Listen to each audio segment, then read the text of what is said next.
একজন আধ্যাত্মিক মহামানব, আধ্যাত্মিক এবং জাগতিক শিক্ষার জন্য এই বিশ্ব জাকের মঞ্জিলে জাকের পার্টির মাধ্যম দিয়া এই আধ্যাত্মিকতার প্রসার করছেন এবং আমাদেরকে এই জাকের পার্টির শক্তি বৃদ্ধি করার জন্য এই দেশের ক্লান্তি লগ্নে মাঠ পর্যায়ে হিজবুল্লাহ ইমাম জাকের পার্টির মহামান্য চেয়ারম্যান স্যার মাঠ পর্যায়ে ইউনিয়ন জনসভা করে এই সত্যের দাওয়াত মানুষের ঘরে দুয়ারে দুয়ারে পৌঁছানোর জন্য উনি বারবার আমাদেরকে হুকুম দিয়ে যাচ্ছেন।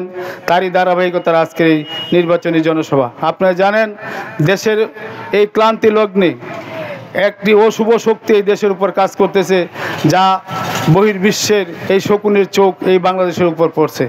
তাই এই দেশকে রক্ষা করতে হবে এবং এই দেশের মানুষকে বাঁচাতে হবে।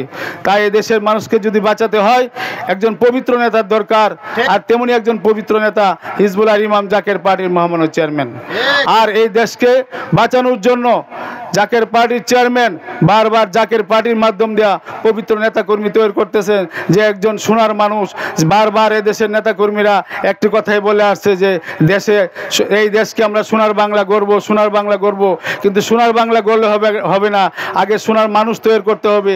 তাই হিজবুল্লাহ ইমাম এই 36 বছর যাবৎ আমাদেরকে কঠোর পরিশ্রমের মাধ্যম দেওয়া সোনার মানুষ তৈরি করতেছে। আগামী দিনও জাকের পার্টি যদি এই দেশের ক্ষমতায় বসতে পারে, সত্যিকারের একজন মানুষের হাত দিয়ে যদি এই দেশ পরিচালিত হয়, পবিত্র মানুষের হাত দিয়ে যদি এই দেশ পরিচালিত হয়, তাহলে এই দেশের মানুষের ভাগ্য পরিবর্তন হবে। আর এখনই সেই সময় এই দেশের ভাগ্য পরিবর্তন করার। আর যদি এই দেশে সুষ্ঠু নির্বাচন হয়, 300 আসনেই জাকের পার্টি প্রার্থী দিয়ে এই দেশে নির্বাচনে সকল রাজনীতি দলের সঙ্গে নির্বাচনের মাঠে লড়াই করবে। আমাদের বিশ্বাস জাকের পার্টির বুট বৃষ্টির মতো পড়বে। মহান মালিক যদি দয়া করে, আমরা এই বিশ্বাস নেই মাঠে ময়দানে কাজ করতেছি। তাই আপনারা হিজবুল্লাহ ইমাম জাকের পার্টির মহামান্য চেয়ারম্যানের নির্দেশ মোতাবেক এই জাকের পার্টির সত্যের দাওয়াত মানুষের ঘরে দুয়ার দুয়ারে পৌঁছান, প্রত্যেকের বাড়ি বাড়ি পৌঁছান। এখন আমাদের নির্দেশ যে ইউনিয়ন পর্যায়ে জনসভা করা, সামনে এমন একটা নির্দেশ আসতেছে মানুষের ঘরে দুয়ারে দুয়ারে আমাদের যাইতে হবে সত্যের দাওয়াত নিয়ে। মানুষ জানুক যে জাকের পার্টি নামক একটা সংগঠন আছে, গোলাপ ফুলের একটা সত্য প্রতীক এই বাংলার জমিনে আছে, সেটা মানুষের ঘরে দুয়ারে দুয়ারে জানাইতে হবে। আপনারা প্রস্তুত থাকেন সেইভাবে। সামনে আমাদের কর্মসূচি আরও বেগবান হয়ে আসতেছে। হিজবুল্লাহ ইমাম যখন যে হুকুম আমাদেরকে দেয়, আমরা যেন তার হুকুম মোতাবেক কাজকর্ম করতে পারি, মাঠে ময়দানে থাকতে পারি, এই আশা ব্যক্ত করে আমি আমার কথা এখানে সমাপ্তি করলাম। জয় হোক জাকের পার্টির, জয় হোক খাজা ফুরপুরি।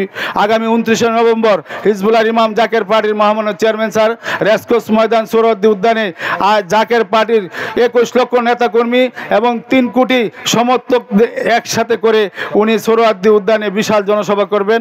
আপনারা দেশবাসীকে সাথে নিয়ে, সকল এলাকার মানুষকে সাথে নিয়ে সেই সোহরাওয়ার্দী উদ্যানে উপস্থিত থাকবেন। স্যারের হুকুম মানেন।